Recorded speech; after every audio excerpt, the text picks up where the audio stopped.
ગઈ વખતે પણ તેમને ચૂંટણી મેદાનમાં ઉતારવામાં આવ્યા હતા અને 2 લાખ જેટલા મતથી જીત્યા પણ હતા મિતેશભાઈ.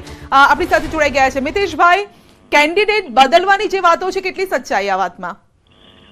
કેન્ડિડેટ બદલવાની જે વાતો હતી એ અફવા જ હતી, કઈ એમાં સત્ય છે નહીં, કશું જ છે નહીં. તો ગઈકાલે આપ દિલ્હીમાં હતા કે હજી પણ દિલ્હીમાં છો? હું અત્યારે વાસદ મારી ઓફિસમાં બેઠો છું. ઓકે, ગઈકાલે દિલ્હી હતા કે દિલ્હીથી તેડું આવ્યું હતું એવા સમાચાર? મેં તમને કુટુંબનું એક હતું એમાં હતો, મેં આપણે જયારે ફોન આવ્યો ત્યારે પણ આપને કહ્યું હતું. જી, પણ ચર્ચા તો વર્તુળોમાં ચર્ચા એવી ચાલી રહી છે કે હાઈકમાન્ડ તરફથી તમને તેડું હતું, એટલે કઈક ઠપકો આપવા માટે આ તેડું હતું, એ પ્રકારની વાતો હતી. કઈ પણ હાઈકમાન્ડ માંથી ફોન નથી આવ્યો કે કઈ પણ કશું.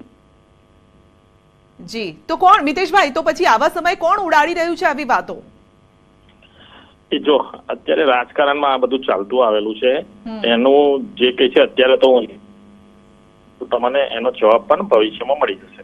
નહીં, જવાબ ભવિષ્યમાં મળશે એટલે કઈ રીતે મળશે? આને કયા એંગલ થી જોવું જોઈએ મિતેશભાઈ?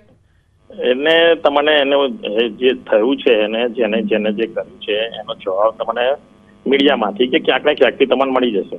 એટલે શું કર્યું છે? કારણ કે અમે તો એ જ પૂછવા ઈચ્છી રહ્યા છે ને તમને કે એવી શું બાબત કઈ થઈ છે? કારણ કે અચાનક તમે દિલ્હી પહોંચ્યા હતા, ચર્ચા એવી ચાલી કે હાઈકમાન્ડ તરફથી તેડું આવ્યું છે, પછી એવી ચર્ચા આવી. બધા જ જવાબ આપી દીધા તમને, બધા જ જવાબ આપી દીધા. નહીં, પણ તમારી વાતમાં સવાલ પણ એ છે મિતેશભાઈ, કારણ કે આ લોકોએ પણ જાણવું છે, તમારા મતદારો પણ જાણવા ઈચ્છી રહ્યા છે કે એવા કોણ લોકો છે જે આવી ખોટી વાતો ફેલાવી રહ્યા છે એવા સમયે જયારે ચૂંટણી માથે છે. રાજકારણ છે ને, મેં કીધું ને તમને, કંઈક ને કંઈક આ રીતનું આયા કરતું હોય છે, એ રીતનું હોઈ શકે છે, પરંતુ હવે તો જયારે મેં કહ્યું તો ખરું તમને. નહીં, એટલે તમારા વિરોધીઓ છે, અંદરના લોકો છે, કોણ હોઈ શકે આ?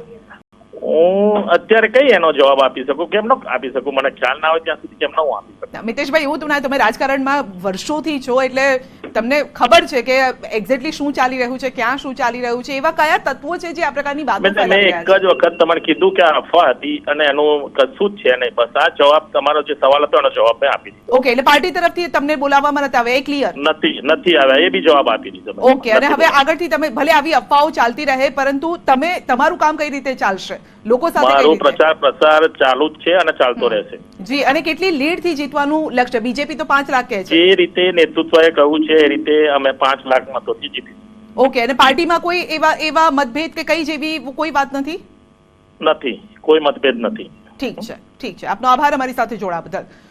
તો મિતેશભાઈ, ન્યૂઝ 18 ગુજરાતી સાથે તેમણે વાતચીત કરી છે અને મિતેશભાઈનું કહેવું છે કે જે પણ વાતો ચાલી રહી છે એ અફવા છે, સમય આવે ખબર પડી જશે. હવે જ્યારે સમય આવે ખબર પડી જશે એ પ્રકારનું જ્યારે સવાલ કરીએ છીએ ત્યારે તેમના તરફથી જવાબ આવે છે કે એવું કંઈ નથી, કંઈક એવું છે જે છુપાવી રહ્યા છે, જે કહેવા માટે તેઓ તૈયાર નથી. સવાલ એ છે કે એવી કઈ બાબત હોઈ શકે છે? જો એવી કોઈ બાબત હોય અને જ્યારે એવી વાત તેઓ કરી રહ્યા હોય કે સમય આવે ખબર પડશે, ધેટ મીન્સ કે કંઈક એવી બાબત છે જે અંગે ખુલાસો કરવા તૈયાર નથી. પરંતુ ગઈકાલે તેઓ દિલ્હીમાં હતા એ વાત ચોક્કસ તેમણે કબૂલી છે, પરંતુ એની સાથે બીજી વાત કબૂલી નથી કે તેઓ પાર્ટીના કામથી દિલ્હીમાં હતા અથવા તો હાઈકમાન્ડે તેમને બોલાવ્યા હતા, એવી કોઈ જ વાત તેમણે કબૂલી નથી. તેમણે કહ્યું કે હું દિલ્હીમાં હતો, પારિવારિક કારણોસર હું દિલ્હી પહોંચ્યો હતો.